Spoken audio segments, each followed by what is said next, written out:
어, 삶을 살아가는 형태를 한 네 가지 정도로 나눈다고 합니다. 첫 번째가 채권자형.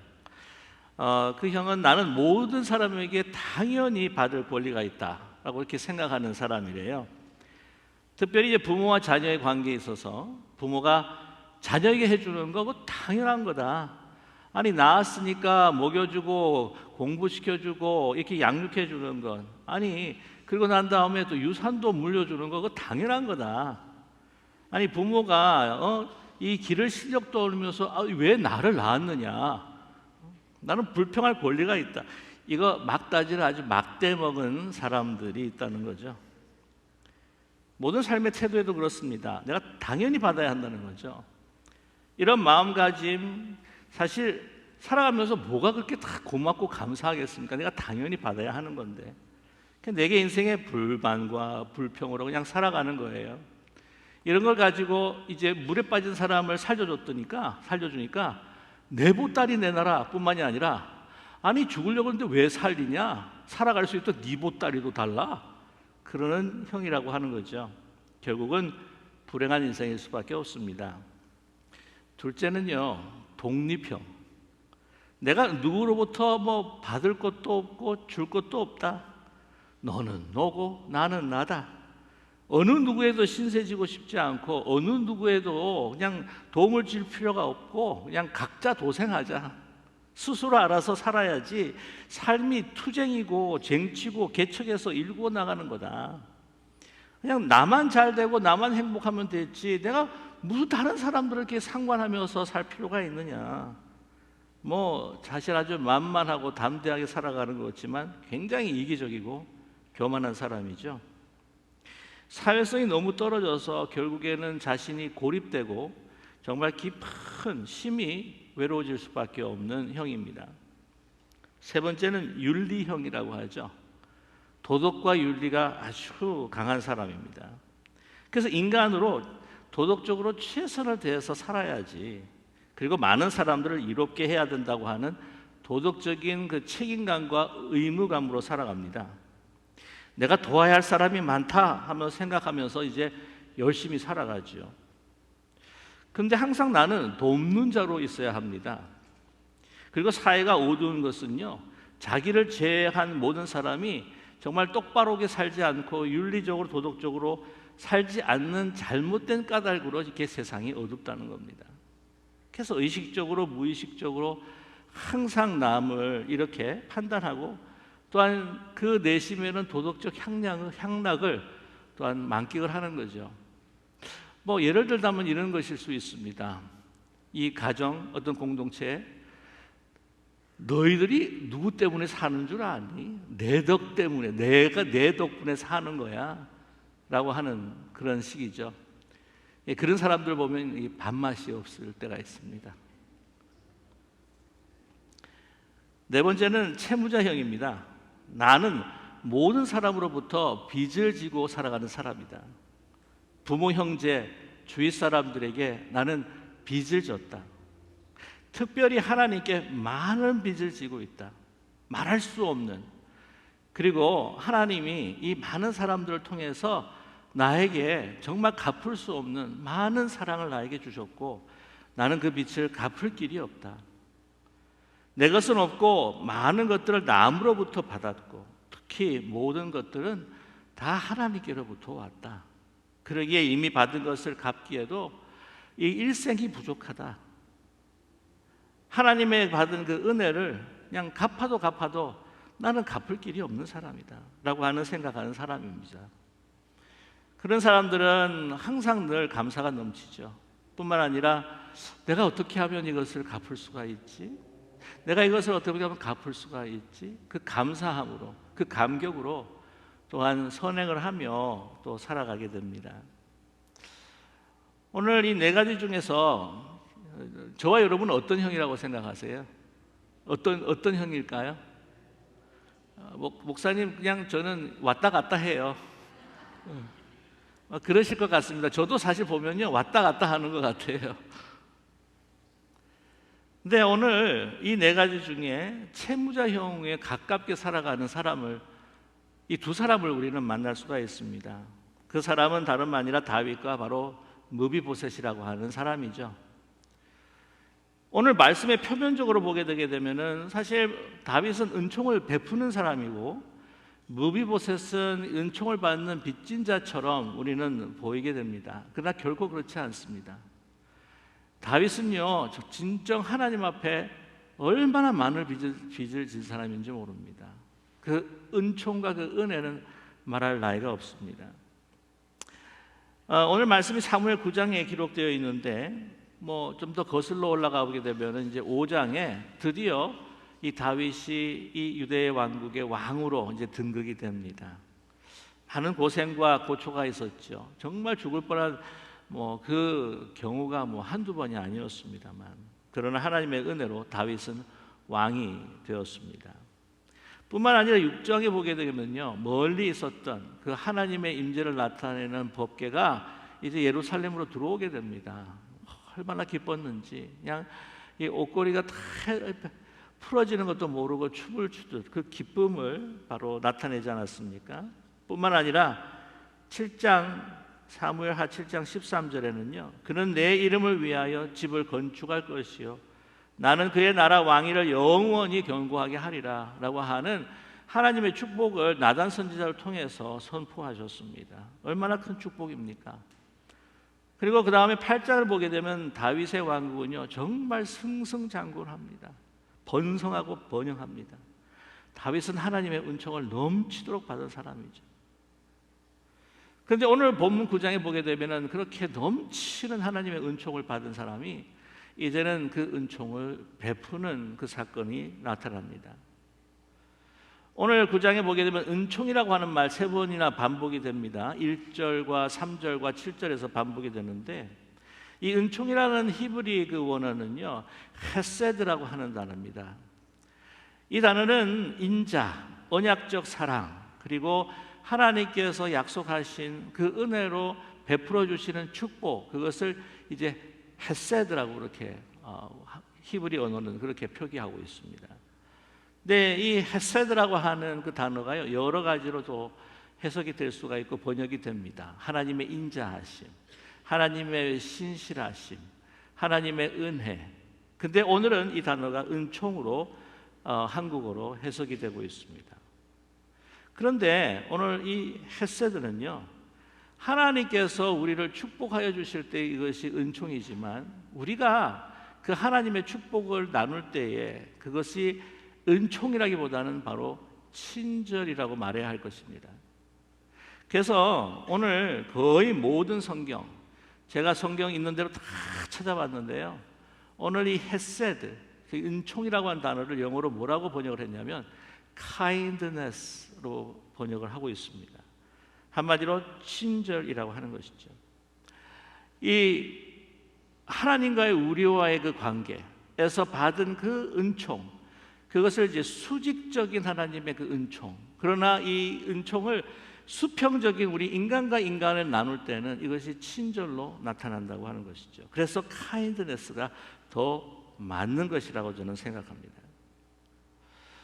네, 한마디로 진정한 참된 이 kindness, 우리 사람이 사람에게 베풀 수 있는 그 은총, 다시 말씀드리면 친절, kindness라고 하는 것은 하나님에게 진정한 은총을 받은 사람이 바로 이 진정한 참된 친절을 베풀 수 있다는 것이죠. 보기에는 그것이 그냥 친절한 행동처럼 보이지만, 그러나 이제 도덕적인 향락으로, 도덕적인 마음으로 베푸는 이 친절, 아니면 그 사람이 나보다 더 못하고 너무 불쌍해 보이고 연민이 가고 해서 그냥 아래에서 밑으로 주는 것처럼 베푸는 그 친절은 참된 친절이 아닙니다. 빚진 자로서 하나님께 받은 그 은총이 너무 크기에 내가 갚을 수밖에 없는 그런 마음으로 베푼다고 하는 것, 그것이 바로 kindness죠. 오늘 이 다윗은 정말 모든 것이 형통하고 만사가 정말 잘 돼가고 있습니다. 그럴 때 사람들은 우쭐하고 교만할 수가 있죠. 그러나 그는 정말 하나님의 은총을 잊지 않습니다. 그 은총을 잊지 않기에 이제 하찮은 무비보셋에게 친절을 베풀게 됩니다. 여러분, 친절은요, 오늘 이 무비보셋에게 행한 그 모습을 보게 되면 그 사람을 존중하고 소중한 사람, 정말 가치 있는 사람으로 높여주는 것입니다. 무비보셋은 그렇게 이야기합니다. 완전히 망한 왕조, 자기는 이제는 신체 장애자가 되었고 자기는 죽은 개와 마찬가지라고 생각하는 그를 이제는 같은 테이블에서 함께 식사하는 왕자의 위치에 올려주는 그러한 아름다운 친절, 그것을 바로 다윗이 베풀고 있는 거죠. 다윗은 하나님께 받은 그 은총을 구체적으로 무비보셋에게 친절로 베풀고자 하는 것을 사람들에게 이야기를 합니다. 오늘 보시면 3절의 말씀이죠. 왕이 이르되 사울의 집에 아직도 남은 사람이 없느냐, 내가 그 사람에게 하나님의 은총을 베풀고자 하노라 라고 이렇게 말씀하고 있습니다. 하나님의 은총을, 그렇죠? 내가 하나님의 그 은총을 이제 그에게 베풀고자 한다. 이게 헤세드라고 하는 단어입니다. 그런데 그 은총은 더 구체적으로 이야기한다면요, 요나단을 통해서 받은 은총입니다.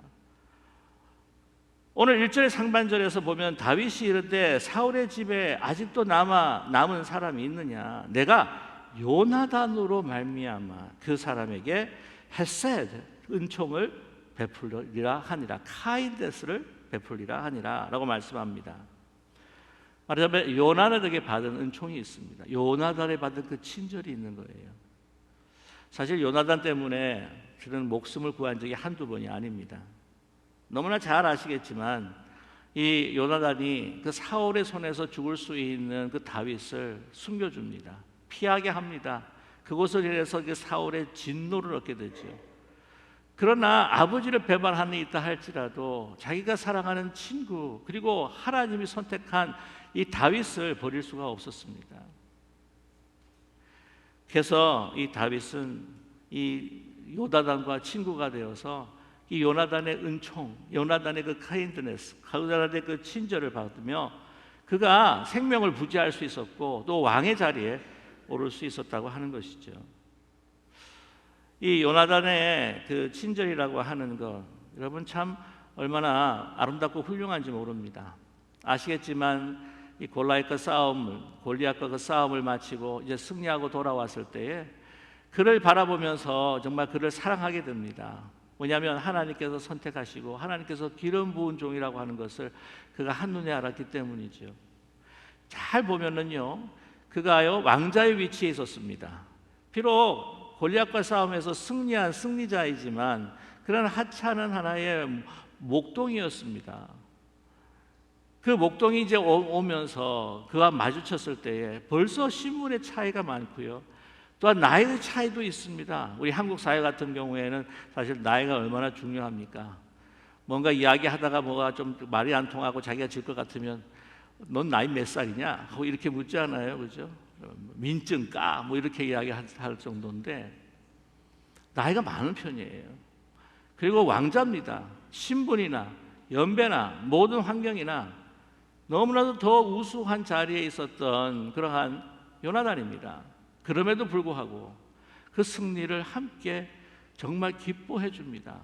아니, 자기가 승리했을 때 그러지 못한 것에 인해서 다른 사람들이 막 환호했을 때 그러면 시기 질투가 나는 것이 아마 인지상정일 텐데도 불구하고 그러지 않았습니다.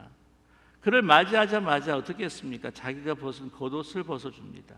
그의 갑옷을 주고 칼을 주고 창을 줍니다. 그것은 다 왕자에게 속한 물건들입니다. 이 갑옷을 입을 때, 겉옷을 입을 때, 이 창을 집었을 때 이것은 그가 왕자라고 하는 표시예요. 그러나 그 왕자의 그 신분을 그에게 부여합니다. 이것은 얼마나 놀라운 친절인지 모릅니다. 말씀드렸지만 친절이라고 하는 것은 그 사람을 존중히 여기고 그 사람을 높이고 존귀하고 가치 있는 사람으로 세워주는 것, 그것이 바로 친절이라고 말씀드리지 않았습니까? 함께 기뻐해 줍니다. 그가 기쁠 때 기뻐해 주고, 이 다윗이 사울에 쫓겨서 마음에 슬픔이 있을 때 함께 슬퍼해 줬던 사람이 바로 요나단이었죠. 사무엘 18장을 보게 되면 요나단은 다윗을 자기 생명과 같이 사랑했다고 그렇게 이야기를 하고 있습니다. 이제 마지막으로 다윗과 이 요나단이 이제 헤어질 때, 이제 사울 아버지가 다윗을 죽이려고 할 때에 이제 피신하라고, 도망하라고 이제 알려주면서 마지막 그 헤어지는 그 순간에 이렇게 언약을 맺습니다. 이제 사무엘 하 20장 14절에서부터 17절까지 말씀인데요. 너는 내가 사는 날 동안 여호와의 인자하심을, 여기서 인자하심도 헤세드라고 하는 단어를 사용해요.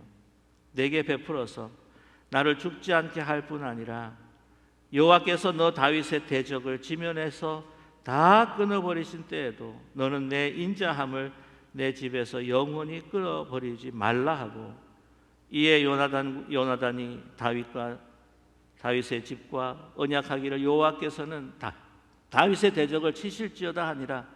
다윗에 대한 요나단의 사랑이 그를 다시 맹세하게 하였으니 이는 자기 생명을 사랑함같이 그를 사랑함이었더라 라고 말씀하고 있습니다.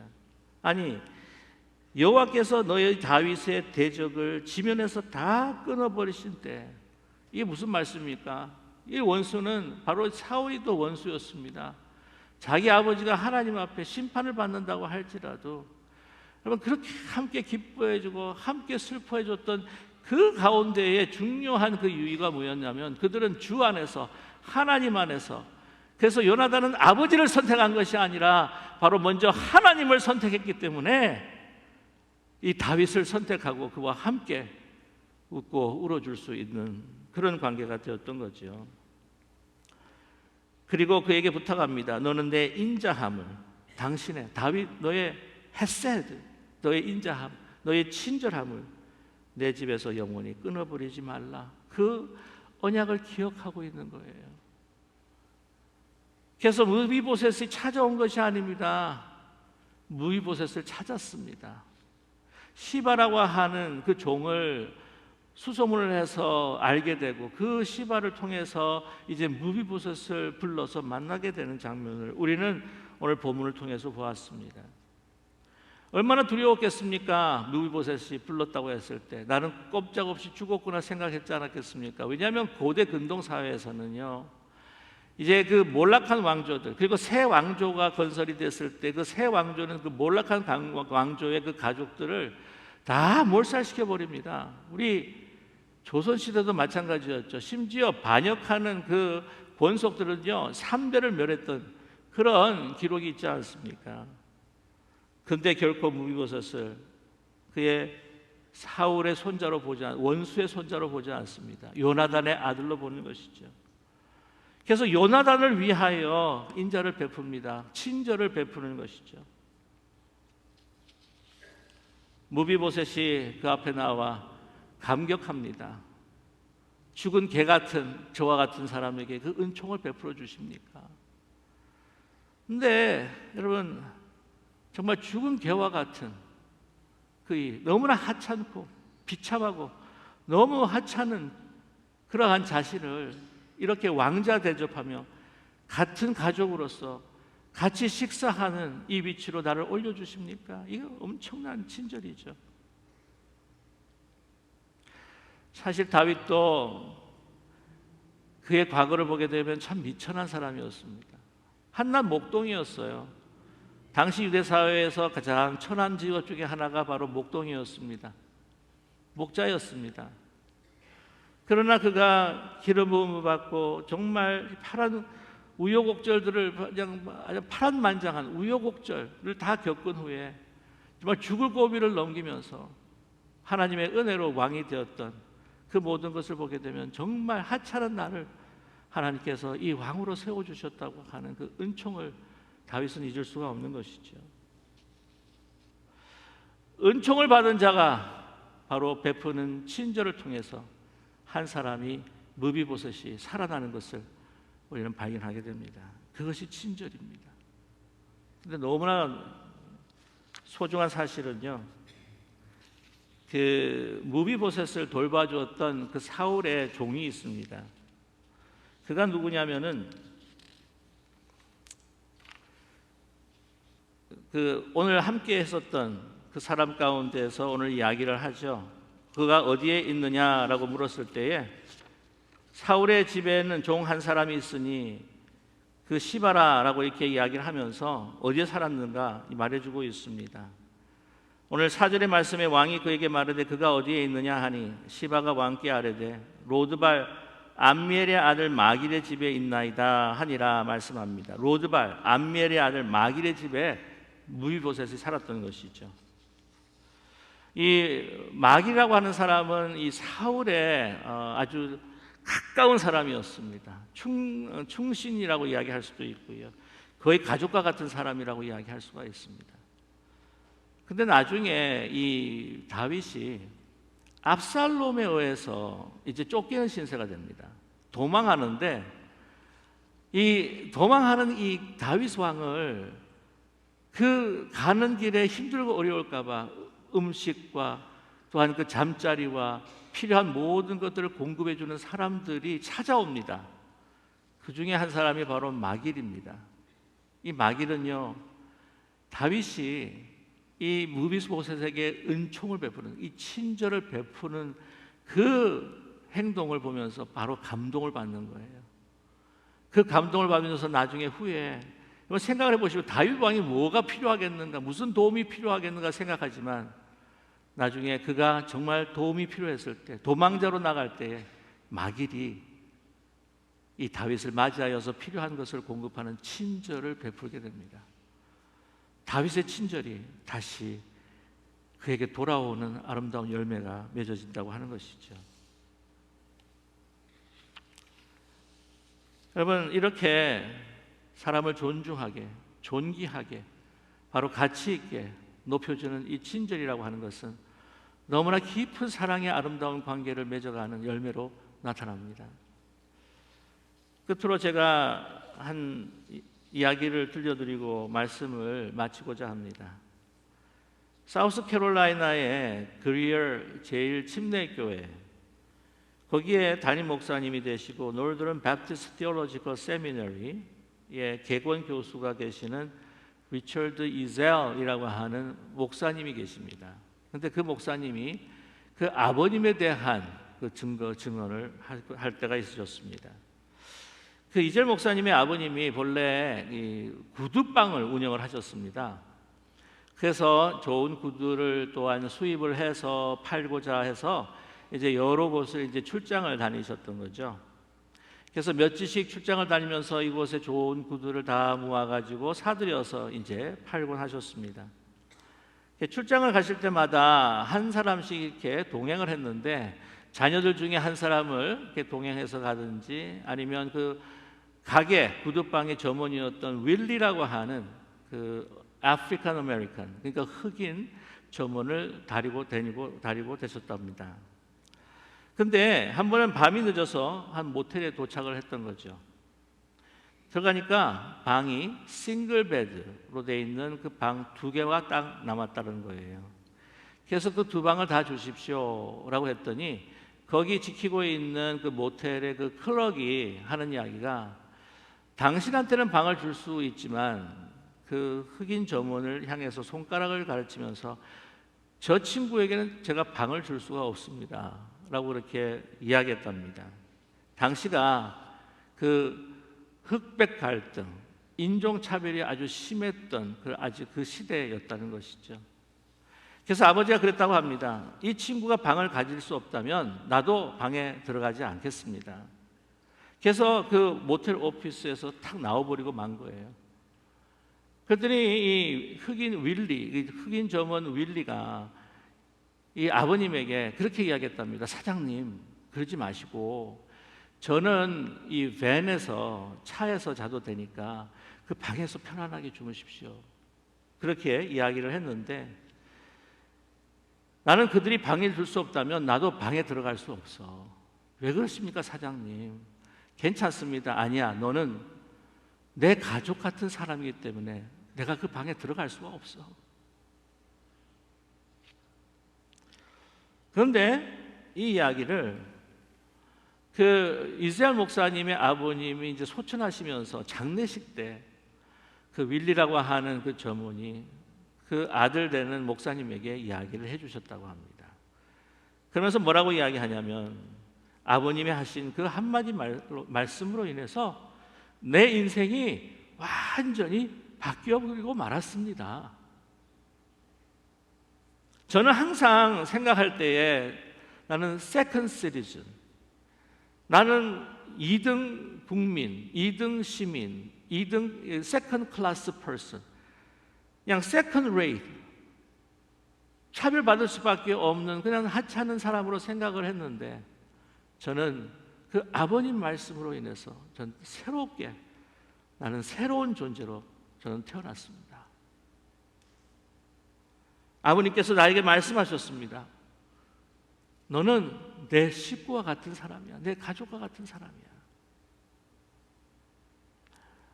하나님의 은총을 받은 그 이재 목사님의 아버님이 그 흑인 저문도 자기의 가족처럼 그 높여주는 친절을 통해서 한 생명이, 한 인생이 완전히 바뀌어버리고 가는 놀라운 역사가 일어났던 것이죠. 저와 여러분, 친절이라고 하는 건 그건 접선도 아닐 겁니다. 선교를 하면서도 제3세계에 굶주리고 헐벗고 정말 힘들고 어려운 그 영혼들, 나는 나은 입장에서 못한 입장으로 내려가는 그러한 도움이 아니라 내가 받은 은총이 너무 크기에 내가 나누지 않으면 안 되는 빚진 자로서 친절한 행위를 하는 그러한 마음을 가질 때 그 행위가 정말 주님 앞에서 참된 친절의 행위가 될 것입니다. 어떤 사람이라 할지라도 남녀노소 뿐만 아니라 어떤 인종, 어떤 환경과 어떤 모양과 모습의 사람이라 할지라도 한번 바라보면서 그 사람의 등급을 매기고 나와의 수준 차이를 매기면서 그 사람에게 대하는 것이 아니라 어떤 사람이든지 하나님의 사랑과 은총의 대상이라고 하는 것을 우리가 믿고 우리는 은총받은 사람으로서 그 어느 누구든지 모든 사람을 더 높이, 더 존귀하게, 소중하게, 어떤 사람도 하대하지 말고 정말 존귀하게 내 말과 언행으로 정말 존귀하게, 소중하게, 가치 있는 존재로 세워주는 것이 정말 참된 친절이라고 하는 것을 여러분 우리가 마음 가운데 새길 수 있는 우리 모두가 되기를 소망합니다. 저와 여러분은 제가 이 말씀을 드리면 어떨지 모르겠지만 여러분 팩폭이라고 하는 것이 있죠. 팩트로 폭격하는 것을 팩폭이라고 그러잖아요. 무비보셋이 고백한 것처럼 우리가요 주의 은총이 없었다면, 주의 은혜가 없었다면 우리는 죽은 개와 같은 사람들이었습니다. 여러분 인정하시나요? 가슴에 와닿지 않으실지도 모르겠어요. 나는 죽은 개와 같은 사람이었다. 찬송가 143장에 웬 말인가 날 위하여 주 돌아가셨나. 그 다음에 뭐죠? 이 벌레 같은 날 위해 왜 큰 해 당하셨나. 이 벌레 같은.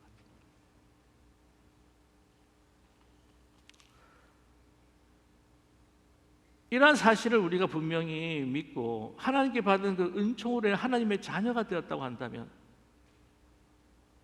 우리는 채권자로서, 우리는 독립형으로 뿐만 아니라 우리는 윤리형으로 살아가는 것이 아니라 우리의 삶을 그 은혜 받은 채무자로서 마땅히 다른 이들에게 어떤 이들 관계없이 친절하게 그들을 높이는 것이 우리의 삶의 분명한 모습이라고 저는 믿습니다.